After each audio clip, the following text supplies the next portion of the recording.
My girlfriend cheated on me with the guy in the next room while I was forced to sit there and listen. So I got her arrested, made her lose her job, and got all of her friends to abandon her. Here's how it happened. Subscribe to Am I the Jerk on YouTube and hit the bell to turn on notifications. Here's the background. Me and my ex had been together just about a year and had decided to move in together for this most recent semester of university when we began to have a lot of fights and were on rocky terms for a little while. In this time, she would take advantage of my insecurities and my kindness just so she would get more attention while not giving any back to me. Most of our conversations at this point were apologetic or were trying to fix these problems, or at least I thought. Whenever I tried to talk to her in person, she would get hyper defensive and too emotional to deal with the facts that I was telling her. Thus, she would leave and message me over Discord and Snapchat saying these horrible things to me only meant to tear me down and adding in a few maybe we should break ups for good measure. One night, I had enough and said that it would be best to take a break and try to figure it out from a third-person perspective what was wrong in our relationship. Not 2 days later, she brought someone else over to our apartment to do. This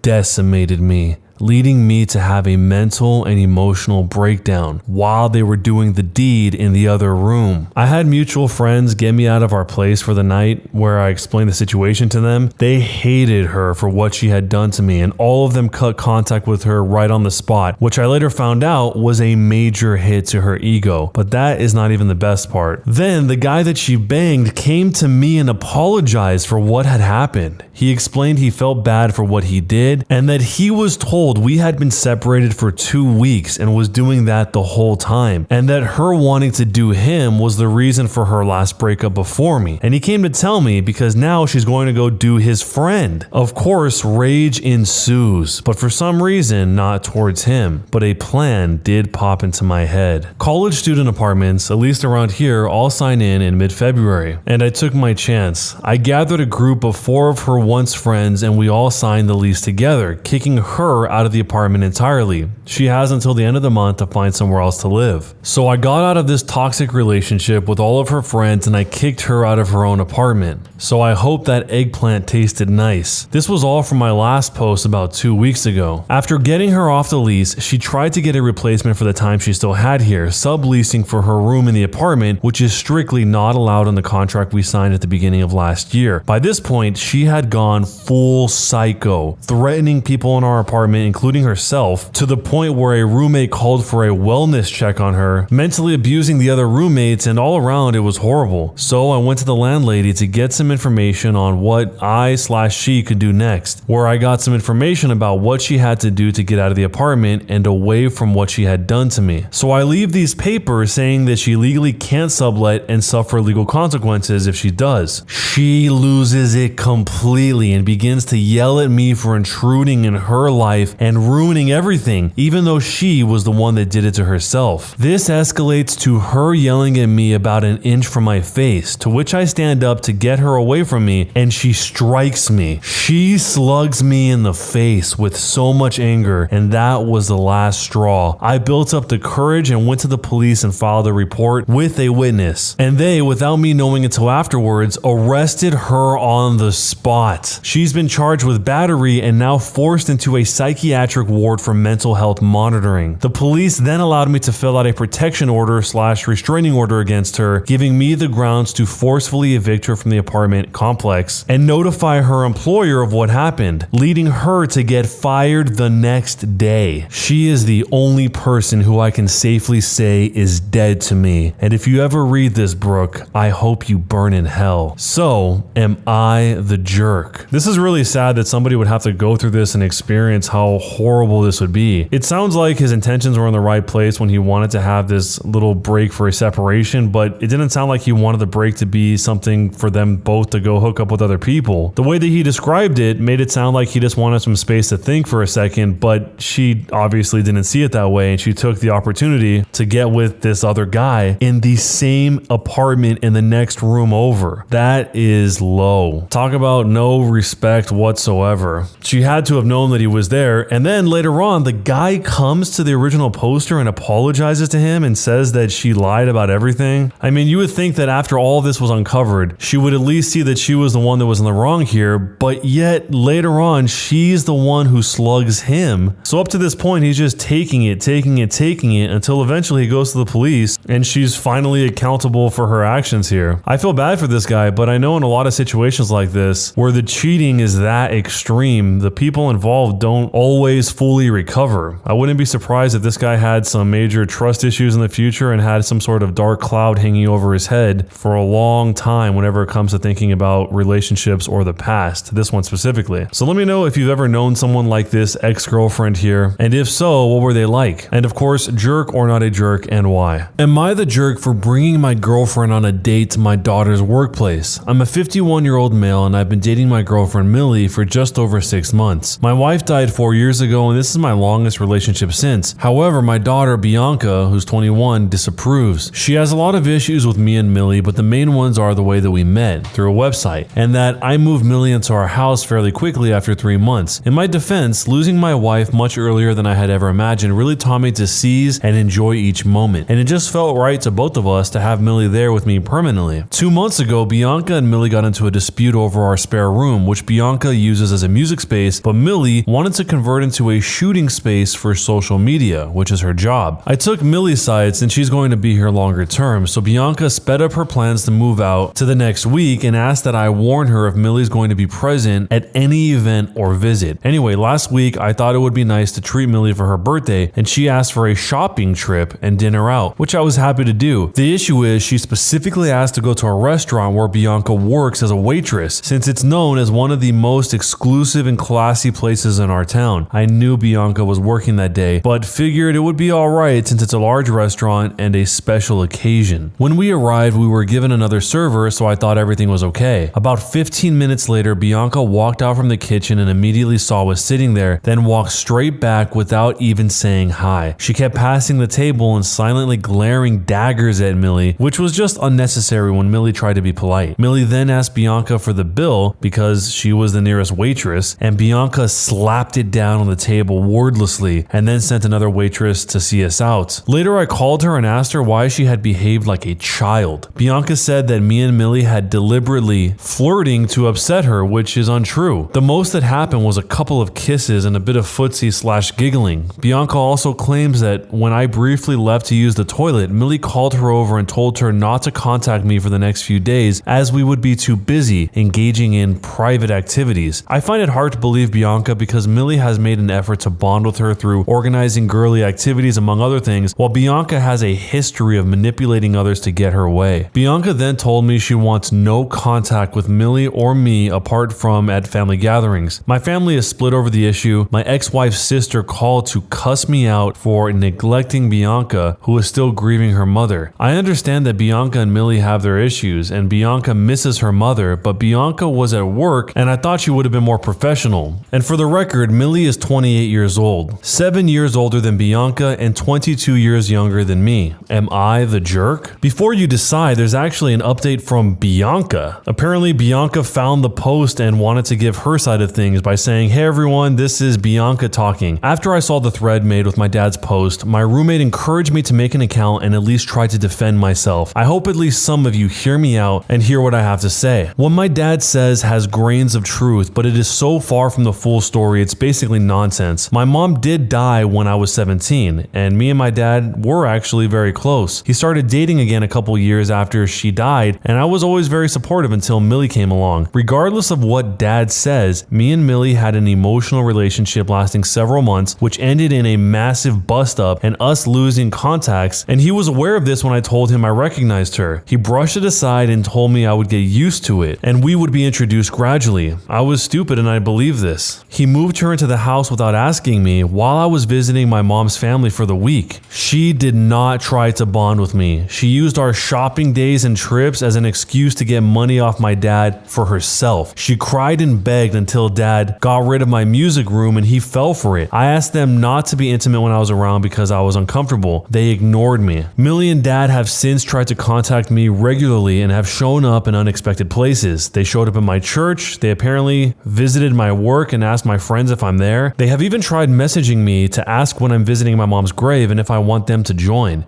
They are despicable people who deserve to be cut off. I would love to hear Dad's explanation of why I'm manipulative. Until then, don't believe anything he said. Other than that stuff about liking young women, that's probably true. Which that part specifically actually seems to be removed, but a few other people quoted pieces of that, and one part of it says, "But let's be honest here and just admit that a 28-year-old woman is more attractive and lively than a 50-year-old woman. She keeps me young." The person that reposted that added, "Would you say this about your late wife? Would you say that to your late wife? Would you say that to your late wife's face using those words? That she only mattered to you if she was attractive and lively and nothing past that? If so, I feel sorry for your late wife and child who deserve better than you." It's not often we actually get to see two sides of a story all at the same time. Usually it's just one person's perspective that is inherently laced with at least some bias. But in this case, seeing both sides paints a more accurate picture of what was going on. Just based on how everything was written, I tend to lean more towards believing Bianca here because it just makes more sense. The way that the dad described a lot of this stuff just kind of seems like there's no explanation. Like Bianca is just kind of crazy out of nowhere. She didn't get provoked or prompted or anything. She just acted like that. But in reality, it seems like what's actually happening is that the OP and Millie are just doing whatever they want, regardless of whether it hurts Bianca, and then they're confused like a surprised Pikachu as to why Bianca wants nothing to do with them. So let me know how you interpret this situation since we have both halves here, and let me know jerk or not a jerk and why. Am I the jerk for wearing a bathing suit in a no bathing suits allowed spa on a work trip? This happened pre-COVID. I was a doctoral candidate and was sent with several of my colleagues as well as our professor to a conference which was important in our community. The conference was held in Germany and the participants occupied the entire hotel. Just so we're clear, there were no guests in this hotel who were not attending this conference. The hotel had a spa, and as is custom in Germany, the spa had a no bathing suits allowed policy, which was posted at the entrance. You couldn't miss it. The conference itself was hugely international and the key speakers were mostly Nobel laureates. On the second day of the conference, myself and some newly made friends decided to check out the spa. This being a work conference, I wore a bathing suit. It was strapless and I had a towel over it so it wasn't obvious. But many of the others who joined me, probably a little over 20 PhD students, were just straight up rocking the bathing suit. We had the whole hotel to ourselves, and who would go naked at a work meeting? Well, it turns out one of the female professors. When we walked into the area of the spa in which she was alone and totally nude, she flipped out on us. Several of us were actually her students, but the rest of us basically knew her from reputation alone. She was mortified and beyond pissed that we weren't exposed while she was. After she finished shrieking at us, she left and complained to all of our professors as well as the hotel staff. Nothing came of it, and I won't guess the reactions as I wasn't there to hear it. We ended up enjoying the next 4 days in the spa in our bathing suits, along with sometimes also bathing suit-clad professors and sometimes also their children. The professor who complained left the conference that day and did not return, which is why I think we may be the jerks. So, am I the jerk? So even though it seems like the vast majority of people using the sauna that were there for this conference were wearing bathing suits, some people have pointed out that the reason for the no bathing suit policy is for hygiene reasons. Someone said actually it is more hygienic. German sauna etiquette is rather strict. You never sit down without a towel under every part of your body that touches the benches. In a bathing suit, you have a wet print on the wood. Most German spas require no bathing suits, and in public saunas, you will get kicked out if you wear your bathing clothes in the sauna. If you feel bad about being without your bathing suit, you can always cover with a towel. I would freak out if people came in with clothes. Saunas are a no clothes safe space, and it is really rude to break this rule. And basically a lot of cultures have this rule, and in addition to it, you're supposed to shower yourself before you go into the sauna or spa area, depending on what it is. And the main reason, as other people pointed out, is because not everyone's swimsuits are clean, and they don't want to be sitting in the hot tubs with other people's old chlorine and pee from other pools. I can understand why the professor was really freaked out by this situation, but you kind of have to expect this to happen to some degree when you bring one entirely different culture into a country where they don't do something that is so normal in the place where everyone came from, wearing bathing suits in spas like this. So let me know how you see this, jerk or not a jerk, and why. Am I the jerk for posting a relative's private photos in the family group chat? I'm a 19-year-old female, and Kyle, who's 22, is a distant relative. Well, he's actually my stepdad's cousin's kid. I've never really been around him much though, just the odd family get-together. We hadn't seen each other for a while, but we did at a wedding a few months ago. He got sloshed and kept hitting on me, saying how hot I was and how he'd love to get to know me better. I rolled my eyes and kept trying to get away from him, but he kept following me around throughout the day. Later on, he said someone gave him my number and he kept on messaging me. I complained to my stepdad, who shrugged it off. Some people thought it was cute or funny, which just encouraged him to act more outrageous. A few days later, he started sending me private photos of the downstairs variety. What's worse was people who were at the wedding would tease me like it was some sort of grand joke. About a month or two later, I finally had enough and I sent everyone who had mocked me all of Kyle's private photos, making fun of me and Kyle in the group chat, Kyle's private photo. My aunt who thought we'd make a cute couple, Kyle's private photo. His parents who had raised him to be a crappy person, Kyle's private photo, plus his private text. My stepdad even received a printed picture on his pillow. Amazing how many people I could find via group chats and various social media and others that I had phone numbers for. I've had a few family members telling me off, saying how gross it was sending them these private photos of Kyle and how I invaded his privacy, although the younger generation of cousins has taken to posting memes about him, such as when there's a family reunion and you can't decide which of your cousins to do, or edited versions of his pictures such as a small leaf covering his bits. I tried to block him, but he keeps creating fake accounts and contacting me on different areas of social media. I've already told him off for hitting on me, only to receive another private photo of him saying, "Bet if you had a taste, you would like it." I was just fed up with the mocking, the messages from people making fun of me and him hitting on me. It was tiring. I began to dread the phone message sounds to the point where I turned the phone off and went around for the day without it. I know it's extreme to send all of his private photos to everyone, but it shut them up about how we should go out and how maybe I should give Kyle a chance. Update from the future, yes, Kyle has stopped sending me his private photos. My cousins found out about it and started making fun of him. His stepbrother changed his ringtone to Sweet Home Alabama, and his morning alarm was changed to Sweet Home Alabama also, and they keep on saying, "What are you doing, stepbro?" just to annoy him. Kyle did have a rant in my voicemail saying that I had ruined him and how much of a B I was. So am I the jerk for posting Kyle's photos in the family group chat? So somehow the family doesn't seem to understand that the way that they were disturbed by them receiving the photos from the OP was exactly the same way that the OP was disturbed when she received the photos that she did not want from Kyle. It doesn't make either thing right, but it seems very hypocritical that they think one thing is wrong, them getting the photos, but it's not wrong for her to have to receive those photos when she doesn't want them. It's not like she was flirting back and forth with this guy. From the sounds of it, she very clearly told him, "I'm not interested, I don't want any part of this," but he kept pushing and ultimately sent these photos that she also did not want. As some people pointed out, it sounds like this guy has a problem taking no for an answer, and who knows where that'll lead, because that could, in theory, turn into a pretty dangerous situation where it's a losing situation for the OP no matter what her response is, and then she has to worry about how he's going to react when she doesn't even want anything to do with him in the first place. Even if nothing ever gets through to him, I would just hope that the family would be more understanding when she's clearly telling them that she doesn't want anything to do with this guy. But let me know how you would handle the situation if it was you,